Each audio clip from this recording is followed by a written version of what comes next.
From the archives, Frank Bruno vs. Mike Tyson 1989. The bravest night in British sport. A nation set its alarm clock one night in February 1989 and woke up with a mix of fear, hope and anticipation. Frank Bruno, who leavened dangerous power with an avuncular jollity that would transfer easily to pantomime, was going for the undisputed world heavyweight title. His opponent was Mike Tyson, a villain of savage intent and brutal tools. Bruno was taller, heavier and had a much longer reach, but he felt much smaller. It may well have been the bravest night in British sport. Bruno had not fought since stopping Joe Bugner at White Hart Lane more than a year earlier. Tyson had most recently demolished Michael Spinks and was happy to voice his motive. When I fight someone, I want to break his will. I want to take his manhood. I want to rip out his heart. People say that's primitive, that I'm an animal, but they pay $500 to see it.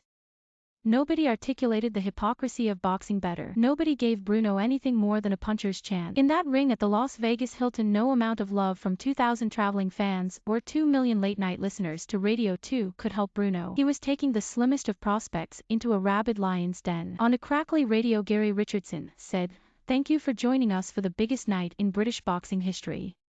He was right. Bruno had already failed in a bid to win the world title against Tim Witherspoon, but this was Tyson, already part man, part myth. Muhammad Ali was there. So was Whitney Houston. Sylvester Stallone watched and knew a Bruno win would make Rocky look understated. Hope is what really takes sport to another level, when you have invested emotion in a man, woman or team, and hope in the face of adversity is purer still. When the bell sounded, hope lasted for the 12 seconds it took for Tyson to put Bruno down. The thrill of sport on the radio was never more intense than then, as listeners tried to conjure up images and fill the gaps between the commentator's words and the background roars. Later, when you watched the fight, you would see Bruno holding Tyson with his left hand and peppering him with right hands, not to hurt him but to stop him hitting. The referee, Richard Steele, repeatedly warned Bruno and then docked a point. And then it happened. With 50 seconds left in the first round, Bruno threw a left. It hit Tyson on the side of the head and he briefly stumbled. Bruno finished the round strongly. "Get in there, Frank,"